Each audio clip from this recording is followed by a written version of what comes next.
name is DAndrea, and I'm here to talk about diabetes and heart disease. Why are people with diabetes at a higher risk for cardiovascular disease? Well, number one, there are overlapping risk factors. If you have diabetes, that is already a risk factor for cardiovascular disease. Heart attack and stroke are the number one cause of death for people with diabetes.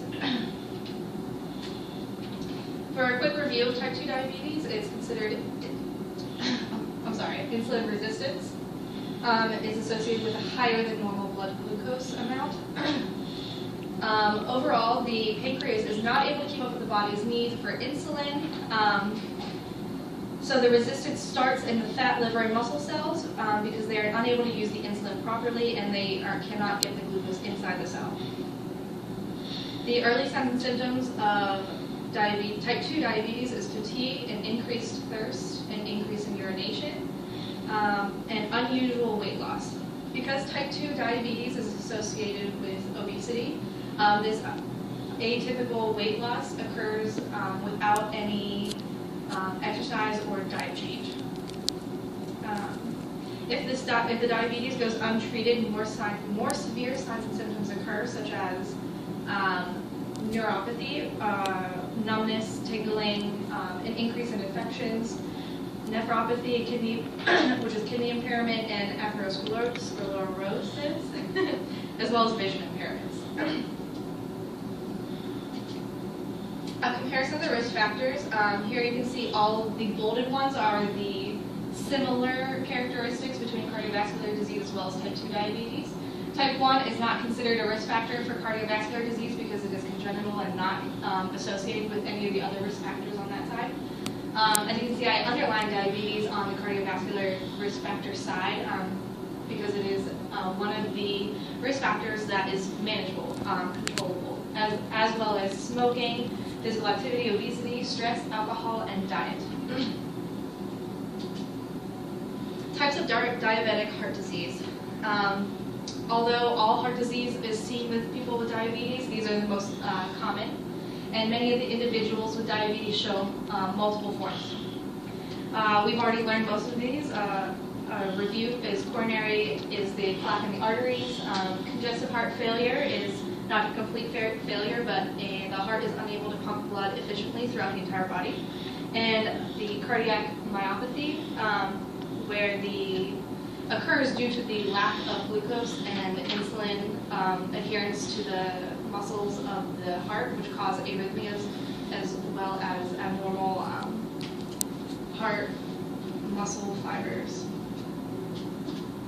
Diagnosis. You can diagnose diabetes with 3 different tests: the hemoglobin A1C, a fasting plasma glucose, and an oral glucose test.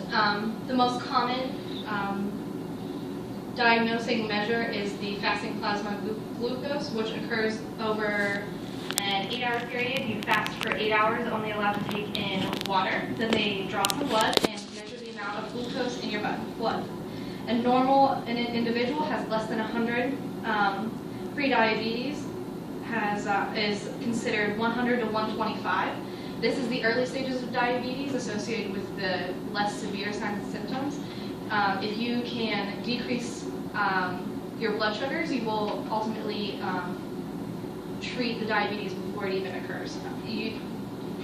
Lifestyle management is very important at this time. Diabetes is then associated with blood glucose of higher than 126. The hemoglobin A1C looks at the blood glucose over a period of 2 to 3 months. It's shown as an average percentage. Normal is at around 5.7. Pre-diabetes is 5.7 to 6.4, and diabetes is over 6.5%. Oral glucose tolerance, it could be like an at-home test. It tests the amount of glucose in the saliva, but it's not as useful because there's a lot of variation. We already know the diagnosis of heart disease. We've gone over all of these and we've performed most of these in our lab. Treatment, lifestyle modification, as with all cardiovascular disease. Although with type 2 diabetes, it is best to treat the diabetes, then treat the cardiovascular disease. Treatment of type 2 diabetes is to lose the excess weight because that's the biggest contributing factor, as well as stop smoking. It's important to routinely monitor insulin, the amount of insulin and blood glucose in your body with insulin therapy. Further treatment for type 2 diabetes includes weight loss surgery, bariatric surgery, where they decrease the size of the stomach. My first article is about the differences between coronary artery disease between men and women that have type 2 diabetes. A meta-analysis of 37 studies showed the overall risk factor for fatality was greater in women than in men, over 50%. More aggressive lifestyle management and other treatments should be implemented for both sexes, but should be geared towards women as well. More education and more information supplied to both sexes is very important for lifestyle management. My second study was mortality from coronary artery disease with diabetes compared to non-diabetic subjects. It was a course of 7 years, and they looked at incidence of heart attack.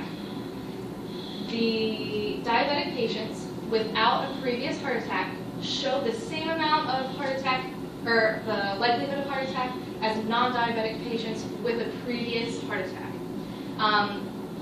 So diabetes basically already predisposes you for a heart attack.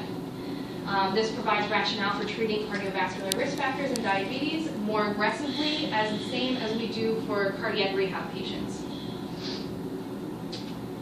Here are my references. The American Heart Association, the American Diabetes Association are great websites to learn more about diabetes and heart